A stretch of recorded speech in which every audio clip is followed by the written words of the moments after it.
एक ऐसी कंपनी जो खुद कुछ सेल नहीं करती है मार्केट में, लेकिन उसकी मशीन के बिना paint, chemical, ink and packaging industry रुक सकती। सोचो अगर फैक्ट्री ना बने तो प्रोडक्ट कैसे बनेंगे।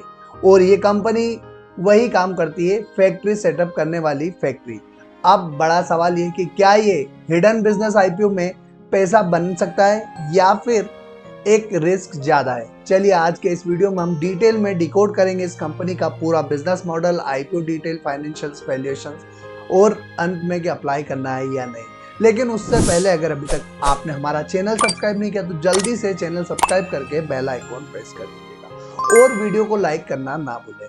कंपनी का नाम है टिपको इंजीनियरिंग लिमिटेड, जिसकी शुरुआत सितंबर 2021 में हुई थी और ये कंपनी इंडस्ट्रियल मशीनरी मैन्युफैक्चरिंग में काम करती है। टिपको इंजीनियरिंग का बिजनेस मॉडल इंडस्ट्रियल मशीन बनाना और सप्लाई करने पर बेस्ड है, जो mainly paint, chemical, coating and processing industry में यूज होती है। कंपनी का रेवेन्यू मॉडल 3 कोर सेगमेंट पर बेस्ड है, जिसमें नंबर 1 पर आता है ग्राइंडिंग, जहां पर रॉ मटेरियल को अल्ट्रा फाइन पाउडर या स्लरी में कन्वर्ट किया जाता है, जिसमें bead mills, dyno mills, basket mills का यूज होता है। नंबर 2 पर आता है मिक्सिंग यानी डिस्पर्सर सीरीज, जहां पर डिफरेंट केमिकल को यूनिफॉर्मली मिक्स किया जाता है, जिसमें high speed twin soft vacuum disperser का यूज होता है। और नंबर 3 पर आता है फिनिशिंग यानी होमोजेंजर सीरीज, जहां पर फाइनल प्रोडक्ट को स्मूथ और कंसिस्टेंट बनाना। सिंपल अगर हम समझे तो रॉ मटेरियल से ग्राइंडिंग, ग्राइंडिंग से मिक्सिंग और मिक्सिंग से स्मूथ फाइनल प्रोडक्ट। मतलब company end to end processing equipment provide करती है, जिससे इंडस्ट्रीज अपना फाइनल प्रोडक्ट इफिशिएंटली बना सके। अगर हम इस कंपनी की मैन्युफैक्चरिंग फैसिलिटी की बात करें तो कंपनी के पास 2 मैन्युफैक्चरिंग फैसिलिटी है, जो राय इंडस्ट्रियल एस्टेट, सोनीपत, हरियाणा में है। इस फैसिलिटी में इंक्लूड है CNC machine, laser cutting, welding unit, quality testing system, मतलब इन हाउस मैन्युफैक्चरिंग, जहां पर बेटर क्वालिटी कंट्रोल और हायर मार्जिन मिलता है। अब बात करते हैं इस कंपनी के एडवांस रेवेन्यू मॉडल की, जहां पर टिपको सिर्फ मशीन नहीं बेचती बल्कि टंकी प्रोजेक्ट भी डिलीवर करती है, यही पूरा प्लांट सेटअप करती है।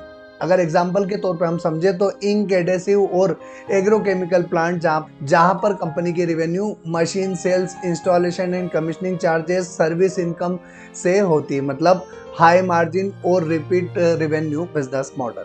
अब अगर हम रेवेन्यू कॉन्सेंट्रेशन और जोग्राफिकल रेवेन्यू की बात करें तो कंपनी की टॉप 1 कस्टमर से 25.55% रेवेन्यू आती है, तो टॉप 5 कस्टमर से 68.30%, तो टॉप 10 कस्टमर से 78.83% रेवेन्यू आती है, जो क्लाइंट कॉन्सेंट्रेशन रिस्क को बढ़ाता है। अब बात करते हैं जोग्राफिक रेवेन्यू मॉडल की, जहां पर कंपनी की डोमेस्टिक रेवेन्यू जो है वो 96.95% है और एक्सपोर्ट से 3.05% रेवेन्यू आती है। मतलब इस कंपनी की मेन डिपेंडेंसी अभी भी इंडियन मार्केट पर है, जो ये दिखाता है कि फ्यूचर स्कोप जो है ग्लोबल में एक्सपांशन का पेंडिंग है। डोमेस्टिक सेल का मेजर रेवेन्यू इन स्टेट से आता है, जिसमें उत्तर प्रदेश, राजस्थान, मध्य प्रदेश, हरियाणा और महाराष्ट्र जैसी स्टेट शामिल है, जो स्ट्रॉन्ग डोमेस्टिक फोकस और लिमिटेड एक्सपोजर प्रेजेंस को दर्शाता है। अगर आफ्टर सेल्स एंड सर्विस की बात करें तो कंपनी एडिशनल सर्विसेज भी ऑफर करती है, जहां पर इंस्टॉलेशन, इरेक्शन, डिसमेंटलिंग, मेंटेनेंस, जो कंपनी को रिकरिंग इनकम का स्ट्रॉन्ग स्कोप प्रोवाइड करते हैं। अब अगर हम कंपनी की एम्प्लॉय स्ट्रेंथ की बात करें तो कंपनी 96 एम्प्लॉयज के साथ अपने बिजनेस ऑपरेशंस रन करती है, जो कि एक एसएमई कंपनी है।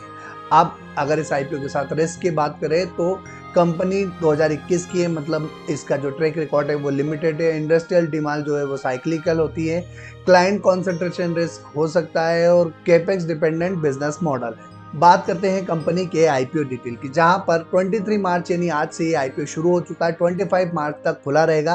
1 अप्रैल के दिन टेंटेटिव लिस्टिंग हो सकती है। 10 रुपए फेस वैल्यू वाला शेयर है। 84 से 89 रुपीज का प्राइस बैंड होने वाला है।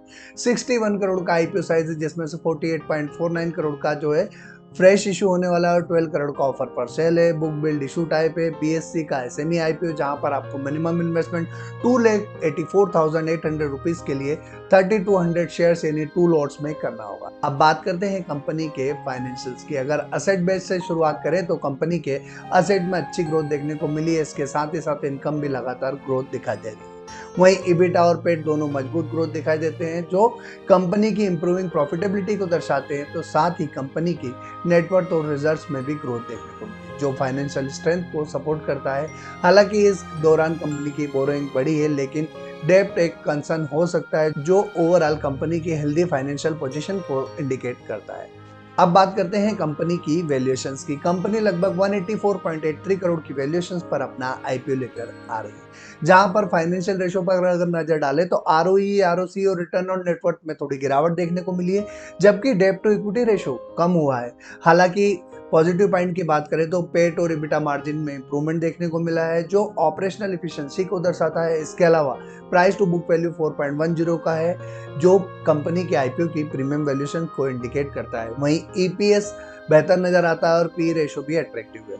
कुल मिलाकर देखा जाए तो मौजूदा आंकड़ों के आधार पर कंपनी की वैल्यूएशन डिसेंट दिखाई देती है। अब बात करते हैं आईपीओ से आने वाले पैसे का उपयोग कहाँ किया जाएगा। तो 30 करोड़ जो है रीपेमेंट में, 7.66 करोड़ वर्किंग कैपिटल रिक्वायरमेंट में और रिमेनिंग अमाउंट जो है वो जनरल कॉर्पोरेट पर्पस के लिए उपयोग में आने वाला है। अब बात करते हैं ग्रे मार्केट प्रीमियम की, लेकिन उससे पहले अगर अभी तक आपने हमारा चैनल सब्सक्राइब नहीं किया तो जल्दी से चैनल सब्सक्राइब करके बेल आइकॉन प्रेस कर दीजिएगा।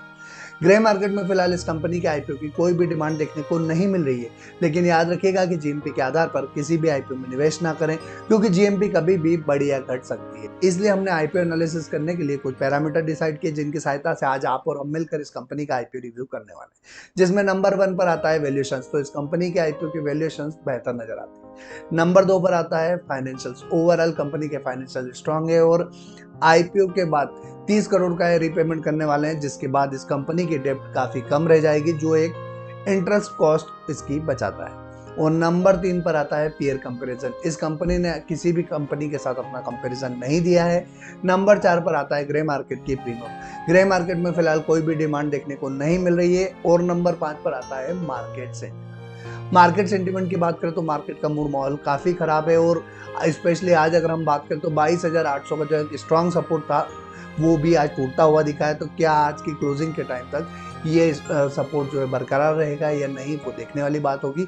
तो ऐसे एनवायरनमेंट में सिर्फ उन्हीं कंपनी के आईपीओ में निवेश करना चाहिए जिनके फाइनेंशियल अच्छे हों, जिनकी वैल्यूएशन बेहतर नजर आ रही हो और जिनका बिजनेस मॉडल काफी स्ट्रांग हो। इस कंपनी का बिजनेस मॉडल साइक्लिकल है और एसएमई आईपीओ होने की वजह से फिलहाल मैं इस कंपनी के आईपीओ को अवॉइड करने जा रहा हूं। लेकिन दोस्तों याद रखिएगा कि आपको मेरे डिसीजन पे अपना कोई भी डिसीजन नहीं लेना है। अपना डिसीजन सोच समझ कर लेना है, अपने फाइनेंशियल एडवाइजर से कंसल्ट करना है, और सबसे इंपॉर्टेंट बात, आपकी खुद की फाइनेंशियल कंडीशन देखने के बाद फिर आप डिसीजन लीजिएगा, क्योंकि एसएमई आईपीओ वैसे भी रिस्की इन्वेस्टमेंट होता है। अगर दोस्तों आपको आईपीओ रिव्यू वीडियो पसंद आया हो तो लाइक कीजिएगा, अपने दोस्तों के साथ शेयर करना ना भूलें, और आप इस कंपनी के आईपीओ में क्या करने वाले हैं, अप्लाई या फिर अवॉइड, जल्दी से कमेंट में टाइप करके बताइएगा। फिर मुलाकात होगी एक और कंपनी के आईपीओ रिव्यू के साथ। आज के लिए इतना ही, तब तक के लिए जय हिंद।